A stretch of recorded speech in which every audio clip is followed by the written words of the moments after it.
My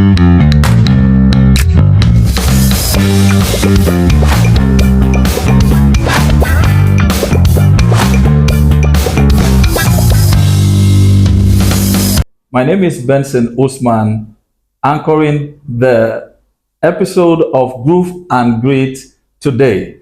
And with me in the studio is Mr. Gospel Nestor. Mr. Gospel Nestor, you're welcome to this episode of Groove and Grit. Thank you for having me. And we also have one amazing CEO and expert in real estate, Mr. Nkem. He is the MD of N Buildings. And we also have him in this edition of Groove and Grit. You're welcome, sir Nkem. I'm glad to be here. Thank you so much, sir. And the head of marketing, Shelter Group Limited, an amazing and awesome personality, Mr. Kingsley. You're welcome to this episode of Groove and Grit. Thank you for having me. All right, thank you. In this episode of Groove and Grit, we'll be bringing your way one of the most sensitive questions people are asking in the real estate industry today, and that is the return on investment that makes real estate one of the viable business, not just in Nigeria, but across the globe today. Now, comparing it to the oil industry, which have, actually had a boom time in the past, it's like people no more hear about the oil industry. Everything now is real estate, real estate, real estate, especially in this administration. Mr. Nkem, I would want you to, enlighten us on real estate investment, especially the trending real estate investment in this season. Thank you. Let's just look at it this way. Nigeria is known as a developing nation. And our approach to every sector in terms of investment has its own template. In real estate is so wide and the potentials are very great. But I've always seen it like this. I compare it to that of Dubai and Nigeria. Mm-hmm. A couple of years ago, we had this company that came into Nigeria, First Group. The market kind of construction. You don't want to do a hotel. They don't do it just like get a bank to finance it or I need to be here to finance it. They got the people to finance it. That means each room, somebody pays for the construction of a room. Yeah.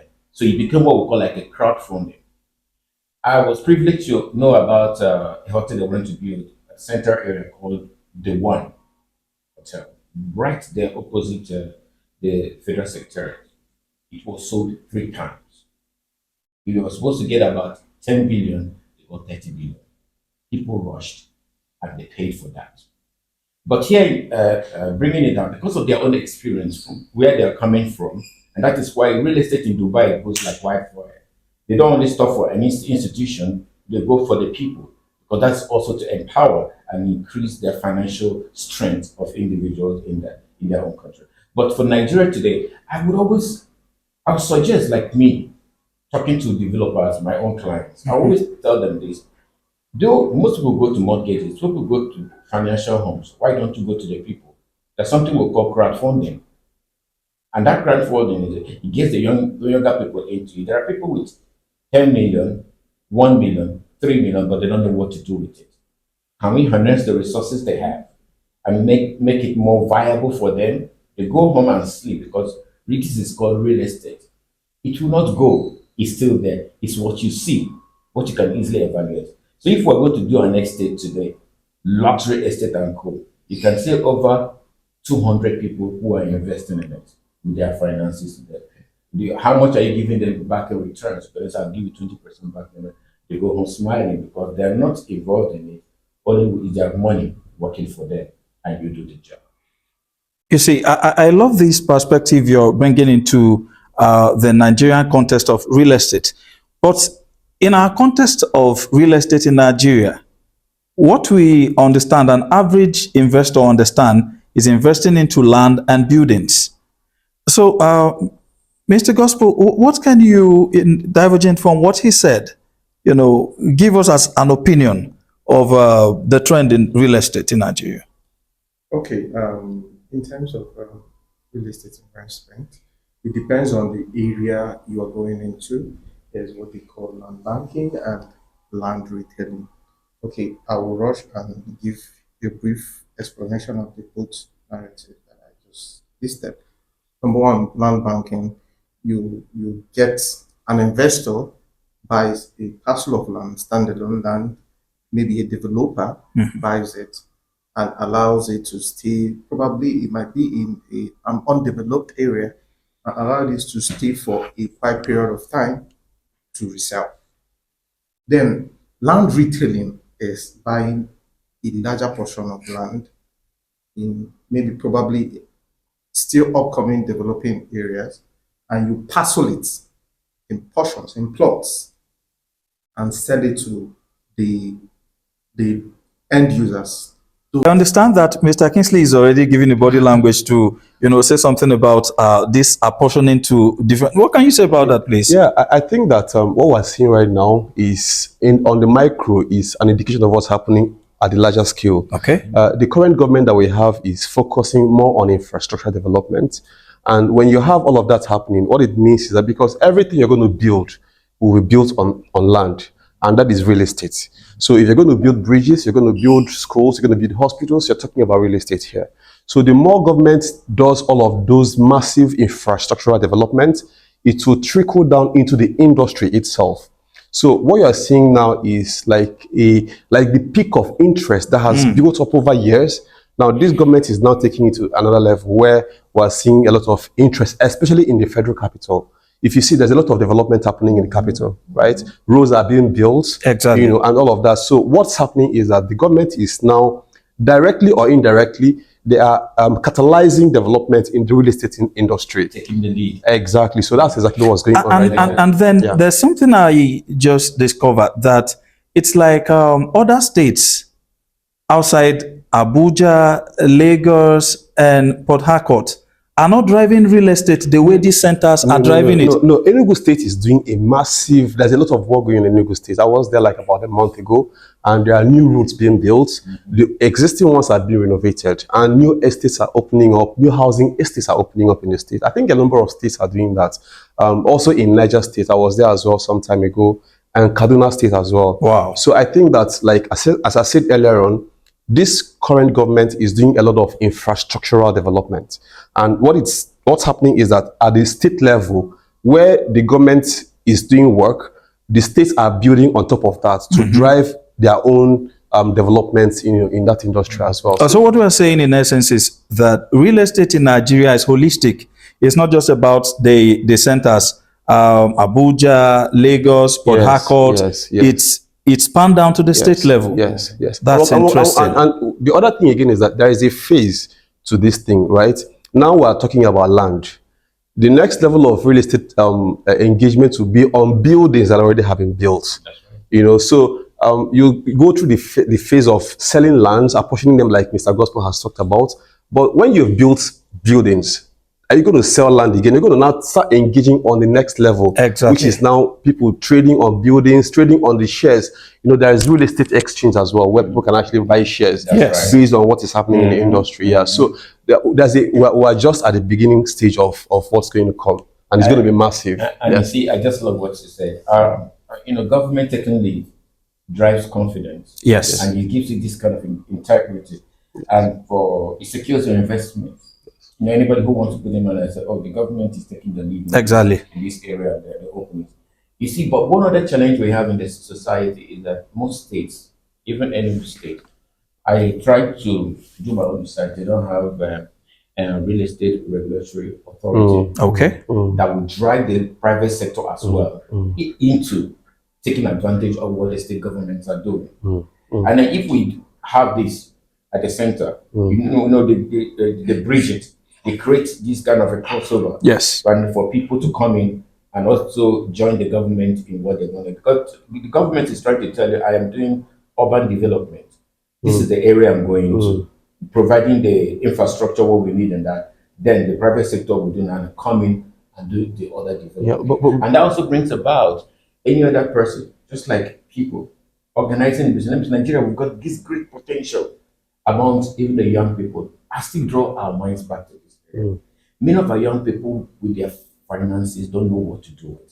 Sorry, We need to bring them in. before you talk about the young people, Mr. Gospel, like Redan is supposed to be like a regulatory body of developers across the country. Right. Does it mean they don't also have a presence in other states? Or I mean, like because the regulatory They yeah. actually do, but compliance. Mm. Most real estate establishments, it will shock you to know that some real estate, this is not targeted to any real estate. Some real estate, you see them that they are not registered with Redam, and that's not good. Okay. That's not good because just like Shelter Group Limited, we are registered to Redam. Member of Redden. Yes, we Yeah. are a member of Redam. So, and most real estate not registered to Redam, and they are practicing over the years. But I give it to the current Land Use Act Okay. and acquisition of land, because there are some stuffs, requirements you need to meet before you have your you practice your real estate in some states. Okay. But it is more operational in Lagos, Abuja, Port Harcourt, all these satellite states. So if other real estate sectors comply with all the regulation body registering and all that, I think it's going to go a long way to what you feel. And bring back to this again, there was something, Mr. Kingsley was bringing up. I was talking about real estate in, other states. Yeah. And I did mention Abuja, Lagos, Port Harcourt, maybe Delta. Now, these are places where you see real estate, vibes in Nigeria. As if the other states are not picking up on real estate. And you're talking about Enugu State doing, infrastructural development. I'm talking about the way real estate is practiced in Lagos is reflective of what is happening in Abuja. It's reflective of what is happening in Port Harcourt in comparative. But when you go to other states, we have 36 states in Nigeria. And we're just having less than maybe 2/3 of the states projecting real estate. So what of other states? Is it that they are not picking up? I think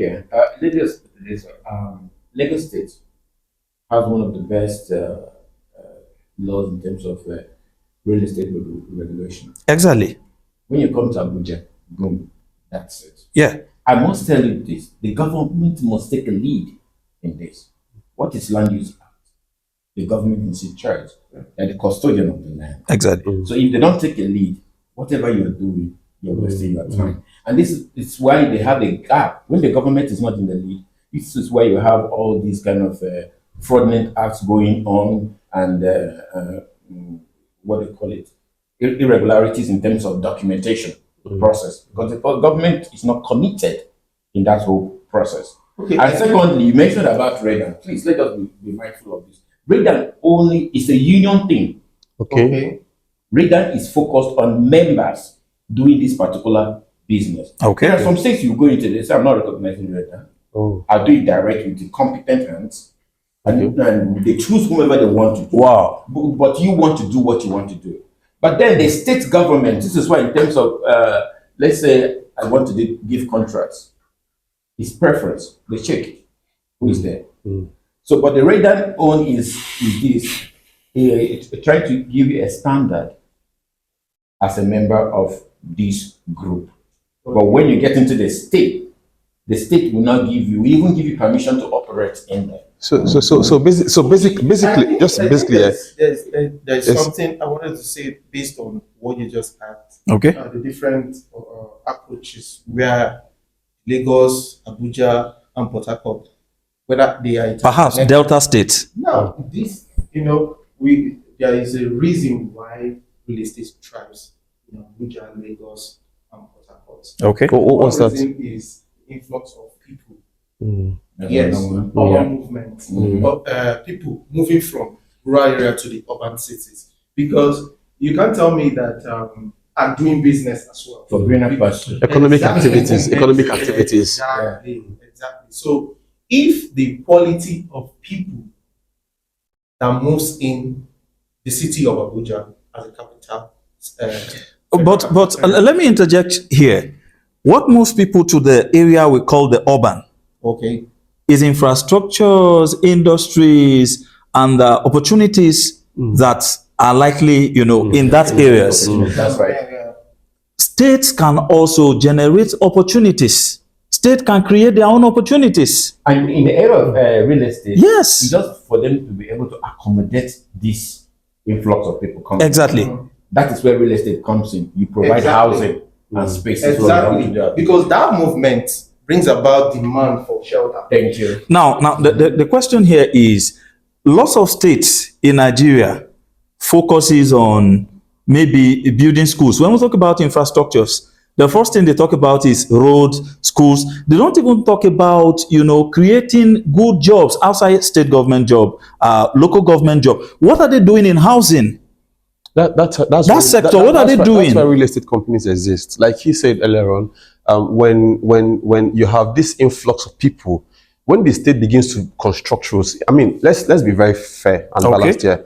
It is good for states to build roads because the roads are like the first point of entry of development into a community. When you build roads, the first thing you notice is that there are going to be clusters of shops, buildings, fuel stations along the sides of the road. Now it begins to now trickle down into other parts of the community. So the roads are important, rail lines are important, hospitals are important. Wherever the government builds infrastructure, what happens is that you're going to see people cluster around that. And that is, on the one level, you're providing direct employment for people who are going to build those roads. You're going to provide jobs. and create, that's the employment And here. also beauty to Yes. the state. Aesthetics. And then also, when you do that, what you've done is that you've also created economic activities around that area as well. There will be this woman that will be selling oranges here. Someone will set up a barber shop here. And all of this will spur the economy of that, that particular community. So that's the first point of entry of development into any area. So when the government does that, it is now left for the individuals, because truth of the matter is that the government is not the best creator of jobs. No, government doesn't. That's not the work of government. Government is to create regulatory framework. But you now have real estate companies, private individuals setting up investments around that area.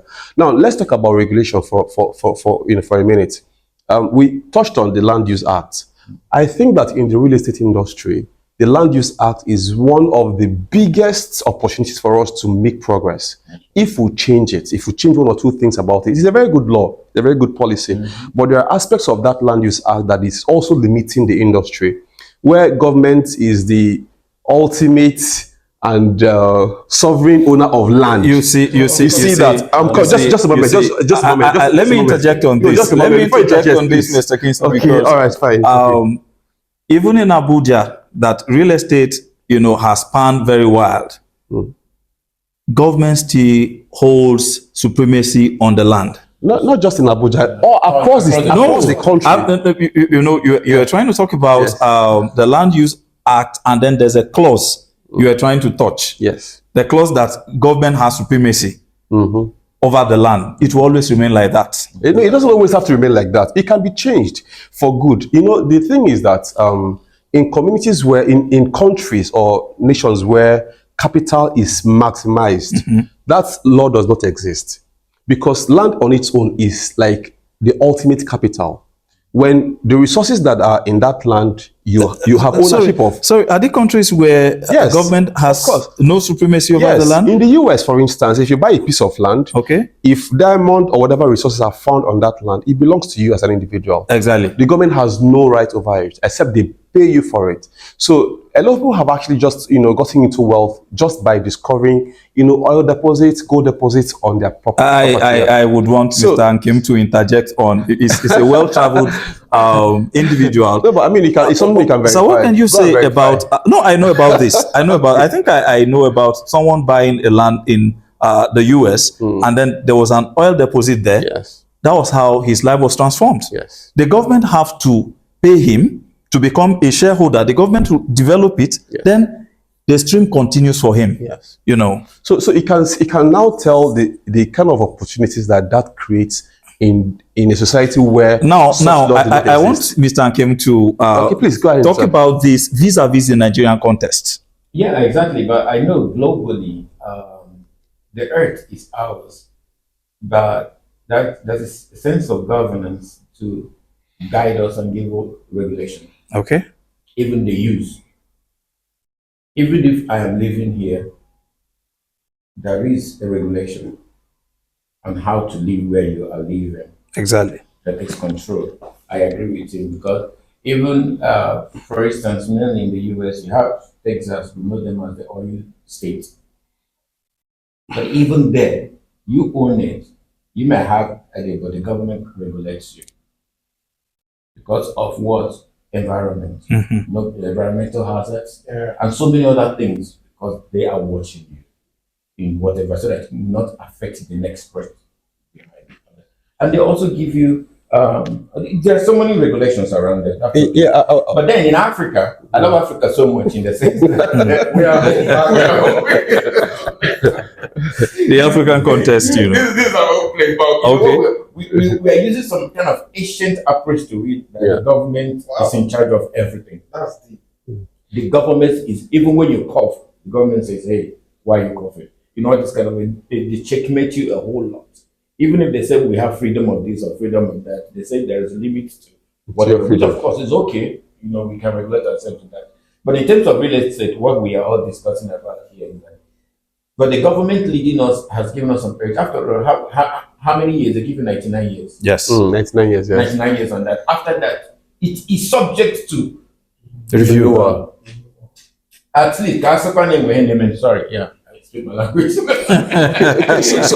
it's permitted. It's permitted, but you can interpret it. I want to You add can something interpret it. very No, let him important. interpret it for the audience. Yeah, something is happening. You know. Okay, all right. That's it's on that check. exactly. You know, That's good. if you go back in time, if we're going to practice capitalism, right, we need to actually look at it from the purest form, right? That's right. And we also look at the most successful nations in terms of capitalism, the practice of capitalism, right? The way America was built, it was built by individuals who understood the use of land and of natural resources, right?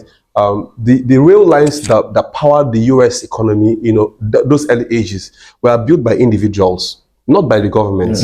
And for each track you lay, you own piece of the land on the two sides of the rail. That's right. So if I build a rail line from here to Asaba, I think some yards, some meters away from the rail line on both sides belongs to me. So I can actually have that as real estate. I can sell to fuel stations. I can sell to supermarkets. I can sell all of that. So as a way to incentivize the entrepreneurs who are taking on the risk of building these things, right? So when you have a government that is too big, it stifles the economic growth of the country. You understand? Because you can't have government in enterprise. That's the truth of the matter. And so what we're saying in essence is that the Land Use Act or the governing laws on land in Nigeria also interferes on real estate. It interferes because it affects our property laws. Okay. In this country. So if you can't own land, and be sure that this land belongs to you, and whatever is in that land, you are basically just a tenant, a glorified tenant. You don't own land, basically. And some villagers who want to hear that, they say it's my father's land. But it is the truth. You can't dispossess your It is the truth. But recently, So that brings us to the fact that this law is not in alignment with our cultural practices, with our culture. Okay. Because according to our culture, you can inherit land, you can transfer land to someone, and the person lays claim over that land. But according to the law says that the land belongs to the government. So if I will my land to my child, but the truth is, if you still follow the law and the process of the law, the land is transferable. That means you do the needful. After 99 years, my brother, the land is still yours. It means the law is not. If it is yours, there's no need for you to renew the ownership of the land. I think this is where government or governance is very essential. Like you said, even in the US, you don't have a total, control. There's regulation. I think what he means, definitely. I think what he means there is that there are things permissible for you to do. For instance, I cannot use a property that belongs to me for illegal activities, right? I cannot use property that, because I own this, I cannot use it for anti-people activities or terrorist activities and all of that. Yeah. So those are the kind of regulations. But when it comes to property ownership, property laws, the ultimate owner of property is the individual. And then what you're saying in essence is that because of, stamping laws in Nigeria, real estate is still maybe behind. Exactly. Yes, sir. Absolutely. Does this affect the investment aspect of real estate in Nigeria? Of course it does. How does it affect it does investment because aspect? if, for instance, you buy a property, right, from a real estate company, or you get this property allocated to you from the government, which shouldn't have also been, the case in the first place.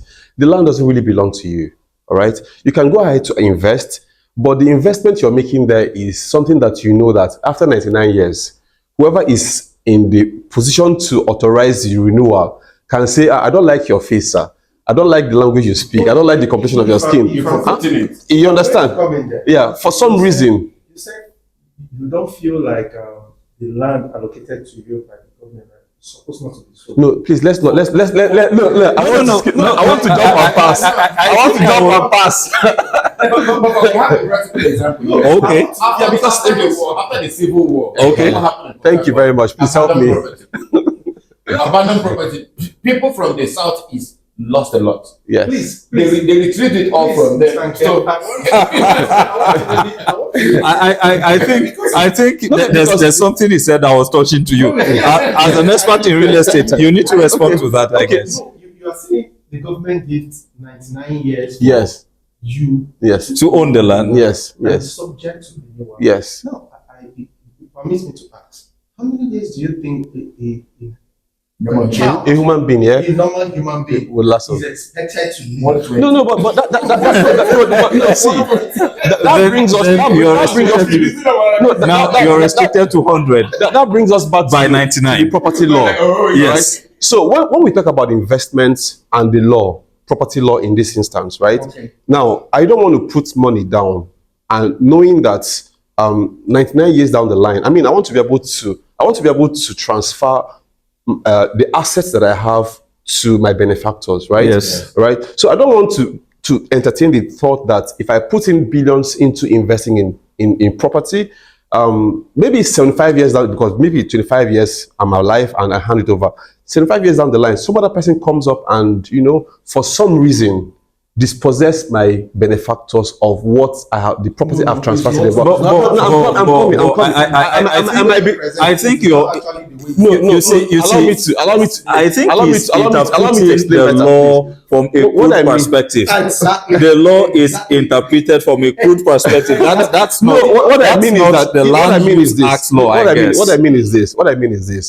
The fact that there is a gap. Do you understand that gap in terms of ownership exists? It means that anything can happen. So if you have 99%, if you have 99 years to own a property, all right, after 99 years, truth of the matter is that you need to renew your own to renewal. So if at the point of renewal, ownership or lease, it's exactly supposed to be a lease. That's what it is. So what we're saying is that in Land Use Act is actually a lease. Is a lease. Certificate of occupancy, yes. Occupancy Occupancy. is different from ownership. It should have been certificate of ownership, not certificate of occupancy. Owning the land. Occupying the land, but not owning the land. I guess this is becoming a divergent argument. No.